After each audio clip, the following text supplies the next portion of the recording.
محترم ناظرین کرام، آپ کا میزبان ڈاکٹر جمیل راٹھور ایک مرتبہ پھر آپ کی خدمت میں حاضر ہے، اور چینل 5 کی یہ اسکرین جس پر محرم الحرام کی خصوصی نشریات پیش کی جا رہی ہے، جناب محمد احمد قادری صاحب تشریف فرما ہے، جناب مولانا موسوی صاحب تشریف فرما ہے، کنور علی عمران صاحب تشریف فرما ہے، لیکن اب وقت ہوا ہے مناقب امام علی مقام کا، اور میں حامد رضا سے درخواست کروں گا، ناظرین کرام ہم سب ہی پنجے تن کے غلام ہیں، اور جس کو اس غلامی کی سند مل جائے تو پھر اس کی غلامی کا کیا کہنا، پھر تو وہ قبر میں ہو، حشر میں ہو، ہر جگہ بلند و بالا ہے، اس لیے کہ اہل بیت اطہار پنج تن پاک کے غلام عام نہیں رہتے، انتہائی خاص ہو جاتے ہیں۔ اور یہاں پر ہی میں کہنا چاہوں گا پنج تن پاک، لیکن یاد رکھ لیجیے خدا خدا ہے، نبی نبی ہے، علی علی ہے، ٹھیک ہے نا؟ نہ خدا کی ذات و صفات نبی میں آئی، نہ نبی کی ذات و صفات کسی اور میں آئی، ہاں تعلیمات آئی ہیں، خون آیا ہے، لیکن نبی خاتم النبیین ہے، کوئی صفت نبوت کسی میں نہیں آئی۔ ہاں یہ الگ بات ہے کہ علی حضور نے فرمایا علی منی وانا من العلی، حسین منی وانا من الحسین، اس کا مطلب ہے میں شجر نبی ہوں، میری ایک شاخ کو علی کہا جائے گا، ایک کو فاطمہ کہا جائے گا، اور اس شاخ پہ جو پھول کھلتے ہیں نا، کسی پھول کو حسن کہا جائے گا، کسی کو حسین کہا جائے گا، کسی کو علی اکبر کہا جائے گا، کسی کو علی اصغر کہا جائے گا، تو جڑ روٹ اور تنا نبی کی ذات ہے، اور ٹہنیاں پھر آپ کی آل اولاد ہیں اور مہکنے والے، اور جڑ کا جو کمال ہے وہ پھولوں میں تو نظر آتا ہے۔ لہذا حسین منی وانا من الحسین، کہ میری ذات سے حسین ہے، سب کو سمجھ آتا، مجھ سے حسین ہے، اس کا مطلب یہ ہے کہ میری استقامت، اس کا مطلب یہ ہے کہ میری شریعت کی پاسداری، اس کا مطلب ہے میرا کمال اور جمال تو میں نظر آئے گا تو کبھی سید جناب امام حسن میں نظر آئے گا، کبھی امام حسین میں نظر آئے گا۔ تو ناظرین کرام میں عمران بھائی کی طرف چلتا ہوں۔ عمران بھائی گفتگو کا سلسلہ وہیں سے جوڑتے ہیں جہاں سے منقطع ہوا تھا۔ بہت شکریہ۔ جیسا کہ اتنی اعلیٰ کلام پڑھا ماشاءاللہ انہوں نے، میں پنجتن کا غلام ہوں، اور میں جو گفتگو کر رہا تھا اس کا محور بھی دراصل یہی ہے، اور میری گفتگو جو آخر میں تھی وہ یہ کہ کربلا کے میدان میں جو ایک طرف دوسری طرف بھی نمازیں پڑھی جا رہی تھیں اور دوسری طرف بھی اذان دی جا رہی تھی، اور اس کے باوجود ایک وقت ایسا بھی آیا کہ امام حسین عصر عاشور امام حسین کے لیے یہ جملہ ادا کیا گیا کہ ان کا سر جلدی جدا کریں کہ نماز قضا ہونے والی ہے۔ تو یہ ہمارے لیے پوری امت کے لیے لمحہ فکریہ ہے، یہ وجہ ہوئی کیوں؟ آج بھی ہم اس معاشرے کے اندر مسلمان تو ہیں، لیکن کیا مکمل فرما برداری رسول اور اللہ کی کرتے ہوئے کیا ہم مومن بننے کی کوشش کر بھی رہے ہیں کہ نہیں؟ یہ سارا معاملہ صرف اس لیے کہ جب اللہ اور اس کا رسول کوئی بات طے کر دیں تو کسی کو یہ اختیار نہیں کہ اس میں کوئی تبدیلی کر سکے۔ جب رسول اللہ صلی اللہ علیہ وآلہ وسلم نے ہمیں یہ بتا دیا کہ بی بی فاطمہ خاتون جنت ہیں، رسول اپنی مرضی سے کچھ کہتے ہی نہیں، اللہ تعالیٰ ان سے جو کہلواتے ہیں۔ جب ہمارے نبی صلی اللہ علیہ وآلہ وسلم نے جب ہمیں بتا دیا امام حسن اور امام حسین وہ جنت کے نوجوانوں کے سردار ہیں، ہمیں یہ مرتبے یاد رکھنے اس وقت بھی چاہیے تھے، اور جنت میں سب نوجوان ہی ہوں گے۔ ایگزیکٹلی، جنت میں سب جائیں گے ہی نوجوان، اور پھر سب کے سردار ہوئے، تو سب کے سردار ہوئے۔ بے شک۔ تو اس کا مطلب یہ ہے کہ وہ لوگ جو اس وقت آل رسول کے خون کے پیاسے تھے، بظاہر وہ کلمہ اسی رسول کا پڑھ رہے ہیں، عبادت اللہ کی کر رہے ہیں، لیکن وہ یہ بھول بیٹھے ہیں کہ تشہد میں جب وہ درود بھیجیں گے اس رسول اور آل رسول پر تو وہ ان کو بلا بیٹھے۔ تو یہ ظلم کی دراصل داستان ہمیں یہ سکھاتی ہے کہ آیا کہ ہم یا تو ہمارے پاس آپشن یہ ہے کہ یا تو ہم اپنے آپ کو کہیں کہ ہمارے لیے بس قرآن کافی ہے، ہم صرف مسلمان ہیں، اور ہم اس اپنے نعوذ باللہ اعمال کے بنیاد پر بس جنت میں جانے کی تیاری کرے بیٹھے ہیں، بلا بیٹھے ہیں رسول اور ان کی تعلیمات کو اور تبدیلی کر بیٹھے ہیں، یا پھر ہم امام حسین کے نقش قدم پر چلتے ہوئے جو رسول صلی اللہ علیہ وآلہ وسلم نے جو دین ہمیں دیا، جو قرآن کی شکل میں اور آپ صلی اللہ علیہ وآلہ وسلم کی زندگی کی صورت میں ہمارے سامنے ہے، آیا کہ ہم امام حسین کی سنت ادا کرتے ہوئے اس پہ کوئی کمپرومائز نہ کریں، اپنے تمام کردار کو، اپنے گھر والوں کے کردار کو، اپنے محلے والے کے کردار کو، اپنے گرد معاشرے میں پھیلے ہوئے ہر اس شخص کو اپارٹ فرام دیٹ وہ کسی فقہ سے تعلق رکھتا ہو، لیکن اس کو یہ فکر دیں کہ بھائی ہم مسلمان ہیں الحمدللہ، لیکن ہمیں مرنے سے پہلے مومن ہو کے مرنا ہے، ہمیں رسول صلی اللہ علیہ وآلہ وسلم کا اور اللہ کا مکمل فرما بردار ہونا ہے۔ عمران بھائی بڑی عجیب بات کی، مومن بن کے تو سب مرنا چاہتے ہیں، جی جی، مومن بن کے زندہ کوئی نہیں رہنا چاہتا، زندہ کوئی نہیں، ٹھیک ہے نا، اصل کمال تو ہے مومن بن کے زندہ۔ میرے کہنے کا مقصد یہ تھا کہ ہمارے پاس جتنے بھی دن باقی زندگی کے بچے ہیں، ہم نے بھلے گمراہی میں زندگی گزار دی، آج کے دن بھی اگر ہم یہ سمجھ لیں بات اور اس بات کو محسوس کر لیں، وہ ایسا نا جنت میں سب جانا چاہتے ہیں، مرنا کوئی نہیں چاہتا۔ بے شک بے شک، اسی طریقے سے تو وہ محمد احمد قادری صاحب قبلہ، میں آپ کی طرف آؤں گا، جس طرح کمان عمران صاحب نے فرمایا کہ عجب مذاق اسلام کی تقدیر کے ساتھ، کاٹا سر حسین نعرہ تکبیر کے ساتھ۔ بدنصیبی ہے۔ تو اب بتائیے کہ ہر دور کا یزید قرآن پڑھتا ہے، ٹھیک ہے نا، نمازیں بھی پڑھتا ہے بظاہر، ٹھیک ہے نا، اور امام علی مقام بھی نماز پڑھ رہے تھے، وہ بھی قرآن پڑھ رہے ہیں، ان سے بڑھ کر قاری قرآن کے کہ وہ جو شب خوف تھی اس میں بھی قرآن تلاوت کیا جا رہا ہے، ٹھیک ہے نا۔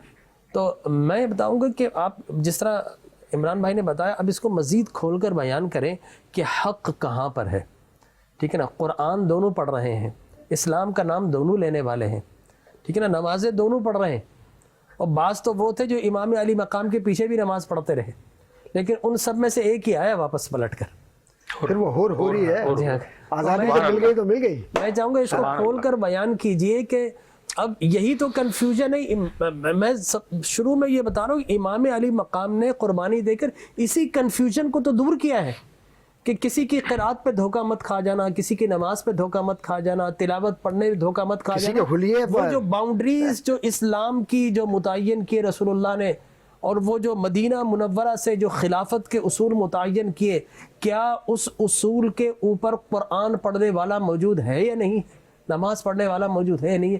میں چاہوں گا اس کو کھول کر بیان کیجیے۔ ترکت فیکم الثقلین، واہ واہ واہ، اب یہ ثقلین ہے کیا؟ کتاب اللہ و سنتی، کتاب اللہ و اطرتی، سبحان اللہ، دونوں اسانید موجود ہیں۔ جی ان دونوں اسانید کی ترتیب ذرا کر لیجئے کہ ترتیب منزلت کے اندر قرآن کس کے لیے نازل ہوا، اور شارح قرآن کون ہوگا اور محافظ قرآن کون ہوگا۔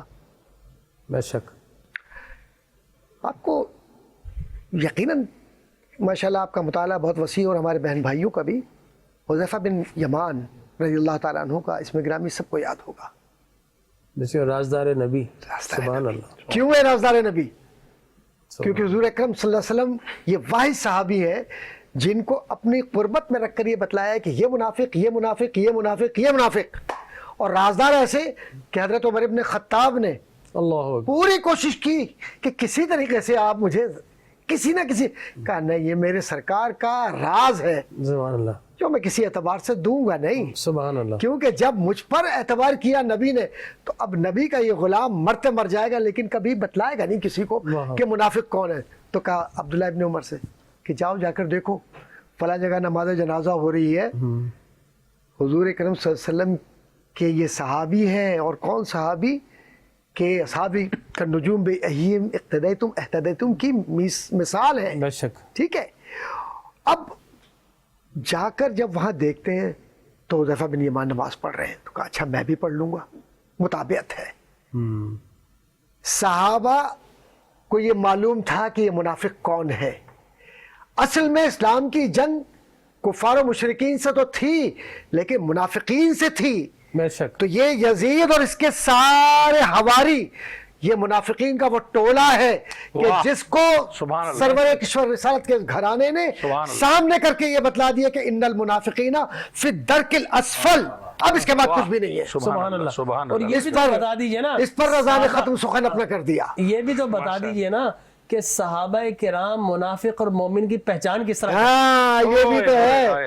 اللہ اب ایک بات بتائیے، ذکر علی کا کریں اور چہرہ اتر جائے، واہ واہ واہ، کوڑا ہو جائے، پھر تو منافق ہونا۔ سبحان اللہ۔ حضور اکرم صلی اللہ علیہ وسلم کی بارگاہ میں صحابہ اکرام رضوان اللہ تعالیٰ علیہ مجمعین، اکثر و بیشتر حضرت امام حسن اور حضرت امام حسین رضی اللہ تعالیٰ عنہما، ان دونوں کی محبتوں کو ملاحظہ کیا کرتے تھے اور خاموشی سے محفوظ کیا کرتے تھے تاکہ وہ راز اور وہ محبت اور وہ کیفیت دل میں رہے۔